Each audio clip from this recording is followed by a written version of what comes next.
Yes, lads, welcome to episode 10 of the Sorare Under-23 Road to Glory on my YouTube channel. If you are completely new to my channel and you haven't yet subscribed, please do so. And if you do enjoy the series, please do consider giving it a like. Okay, so we took a bit of a break over these last couple of weeks with the international break. There's no point making an episode without us being able to use our cards effectively, so I thought we'd wait until this upcoming game week and kick things off for game week 417. We're only going to be focusing on the under-23 divisions on the series. I know a lot of you guys want me to play Cap 240, and part of me wants to, but I just don't get excited about winning the $5, lads. I want to win you guys a reward. I know I could buy you cards with that $5, but I really want to win you guys some under 23 awards in support for you guys, watching the series. So this is the current rig, lads. This is the current squad that we've got. We do have a new player since I last spoke to you, and that is Florian Kleinhansel. He's just recently got cards. I actually mentioned him on Looking Up with Laird, a series I do on Sorare TV with Andrew Laird from Sorare Data and Sam Tai. And yeah, I mentioned him on the show. He's a new card in that sense. He's only had mints this season because he plays for a team that just got promoted to the second Bundesliga. And lads, he's got some really good scores. 66, 100, 90, 83. I think I paid, what did I pay for him? £3.52. And apparently I could have got him on auction for £2.41 15 hours ago. So joke's on me, apparently. I overpaid for him. And that's fine. It is what it is. I bought him a couple of days ago now. Yeah, 3 days ago. Does take set pieces. And he's a defender. So that's something that I think could become quite valuable for us going forward. We saw, a dodgy situation where Jasper Darling got benched for a bit, and Jack Mayer's sort of season isn't going to be continuing past the playoffs in the MLS. So, we've added a few defenders in Balki and so on, but we need a bit of strength and depth at the end of the day. And I think Kleinhansel will bring us that. I think he has a nice home fixture this weekend as well.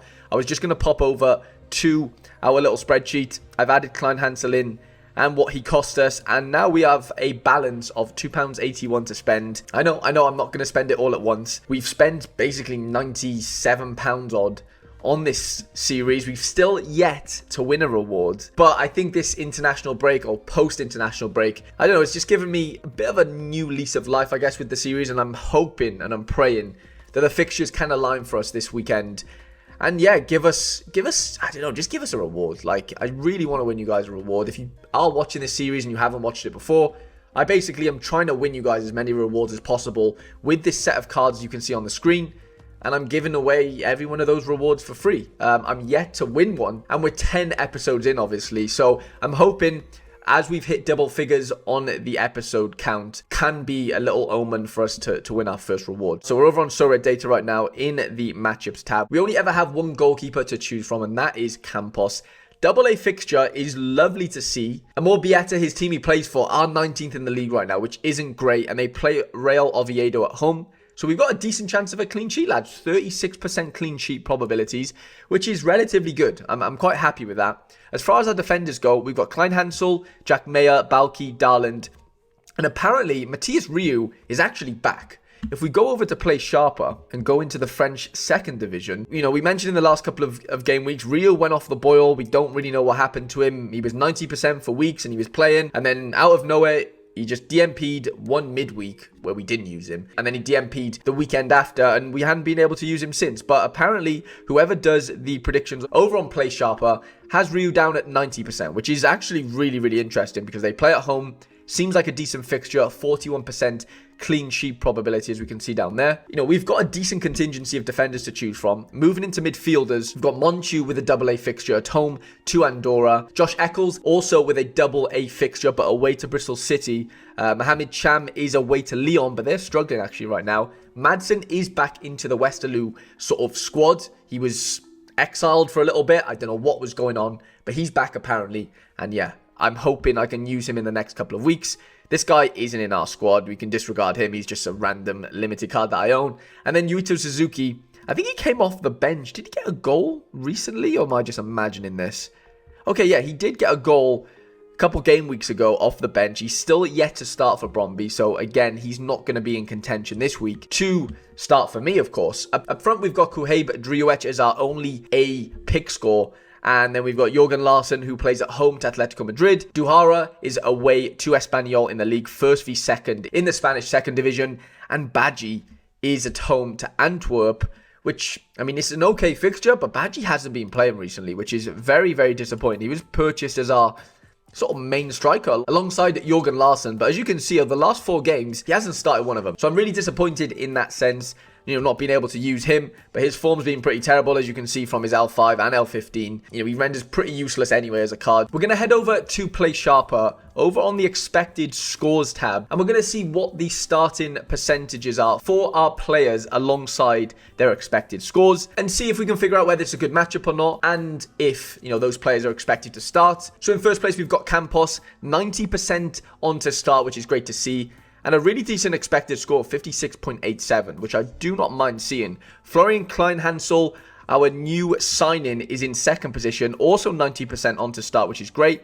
Madsen's at 30%, so probably not going to risk him this weekend. Monchu's at 95% with a great home fixture, which is what we want to see. Matthias Rio, which we mentioned earlier, at 90% at home. We can disregard this fella. Kuhaib Driouech, who is pictureless, is at 75% with also a decent home fixture. We never get any Bromby projections for Yuito Suzuki, so we don't know whether he's going to start or not. I assume he isn't. And then Josh Eccles is at 90%, which is what we want to see. Moving over to the second page, we've got Jack Mayer, who's at 90%. His picture hasn't changed. It still shows it's Campos. Hopefully it changes in a minute. But they're at home to New York Red Bulls. Badgie's at 20%. Balki's at 90%. Jurgen Larsson's at 75, Cham's at 90, Duhara's at 55, Darlin's at 50, and that is the end of that. So going back over to Sorare data, we're going to start building our lineups, lads. I mean, it's not going to take us that long. There isn't that many players to choose from, especially in goals. It's always Campos in goals for us with that AA fixture. In defense, I feel like I have to go with Kleinhansel. Maybe that's a bit of recency bias. It also is the fact that, he's our only AA pick score player. They play at home to somebody who are 15th in the league, albeit, Osnabrück aren't great either, which is Kleinhansel's team. But, they're at home, they're favourites, 27% chance of a clean sheet. But I'm more worried and I'm more concerned about, his chances of getting assists and getting goals. We can see he is very peaky as far as his scores go. He's had a couple of assists so far. 55 AA at home to Hamburg here. And he didn't even get a clean sheet, which is, quite encouraging. His team did lose 7-0 here to Hanover, and he gave away a penalty and subsequently scored 0. But other than that, and, apart from probably this game against Hansa Rostock, he's done pretty well. I can't lie. I'm quite happy with, what he can produce. And especially at home, I think it's a good matchup for him. Comparing it to the other guys, I mean, Mayer at home to New York is an okay fixture. I don't think he'll outscore Kleinhansel. And Balki's fixture is actually decent, but they're away from home, and I'm, you know what I'm like, lads, with my home fixtures. So we're going to go with Kleinhansel. I think Monchu picks himself here, to be honest, as our first pick at home to Andorra. Decent opposition score as well. Up front, I mean, Driouech stands out like a sore thumb for me here. Larsson is at home, but they're playing Atletico Madrid, and that isn't a great fixture, as we know. And, Duhara's at 55% on Play Sharper. They're away to Espanyol. I really do think Driouech picks himself here, to be honest, lads. And so far, all our players are playing at home, which is something I love to see, I can't lie. My OCD is satisfied right now. But I think Josh Eccles could ruin it with his away fixture to Bristol City. In the last game, I think he scored like 40 AA before the international break. Let's have a look down here. Yeah, so he scored 47 AA, lads, at home to Norwich in 90 minutes, which is a really, really impressive score. Does he do that away to Bristol City? Does he do better than that? Potentially. Weighing, Eccles up to, the rest of our guys, Mayer, Balki, Larsson. Cham potentially is actually a decent shout, I think. Lyon aren't great right now. Rio could be an interesting shout. I mean, at home to 19th in the league. I know, it's showing that he's going to be on the bench here, but for me, honestly, it's either Matthias Rio or Josh Eccles. I don't know. Let me know what you think in the comment section. I think most of you guys would say Josh Eccles as well, to be honest. I know it ruins my OCD as far as all my players playing at home, but if we go in and captain Monchu, that gives us a 71 pick score or lineup strength score on Sorare data, which actually isn't bad. I think this is one of the highest we've had so far, in the series, and I just don't think I'm going to have any regrets, not picking anyone else. Like, am I going to regret not picking Jack Mayer? Probably not, unless he scores 100, obviously. Larsson could come back to bite us, lads. He's probably the only sneaky one, because the last time the Larsson played against a good La Liga team, and that was Barcelona. So yeah, so he scored against Barcelona away. They lost 3-2, but that doesn't matter for a forward card. He then played against Deportivo, where, he got -2 AA, which wasn't great. He then played Las Palmas, got a 6 AA, and then most recently played against Getafe and got a 25 AA, which is actually insane, to be fair. But Getafe obviously aren't Atletico Madrid. Do we foresee, Atletico Madrid conceding a couple of goals against Celta Vigo? Maybe one. So at that point, it's like, okay, well, does he score that one goal? He has a good chance, I would assume. But, on the other hand, I go, well, Druic plays at home to Pec's Wall. Excelsior are playing well right now. Druic is playing pretty well. I think it's a no-brainer, lads, to be honest. And if Larson does score, then, it is what it is, lads. Lesson learned in that sense. And, for me, this is, on paper, the best we can do right now, I think. And captaining Monchu, I think we could captain either Monchu, Klein-Hansel, or Druic. Eccles, even though he had a really good AA score last week, the fact that he's away from home just worries me slightly. So I think Monchu, he's on set pieces. I feel like he could be, the best pick on paper. I think he has the best chance of scoring, the highest peak. It's actually really nice to see this. So Monchu, Klein-Hansel, and Eccles all take set pieces for their team, which is a really, really nice sort of trait to have in a 5-man lineup. When 3 of your 4 outfield players take set pieces, I feel like we're on to a winner here, lads, to be honest. It's not always a recipe for success, but I do think in this scenario, we've got a good chance of bringing home the goods, lads. I can't lie. We're over on the new setup, or UI, or what we're going to call it, over on Sorare. I think it looks great. Let me know what you think in the comment section. I think it just pops a lot more. So we've got the pro side, the custom leagues, and then rivals are, going to come at some point. Over on the pro side, we're going to go to, where's it, to under 23 limited, which is hiding. Here it is, just above all-star rare. 5,797 users playing under 23 limited this weekend. I think there's, 950 prizes on offer.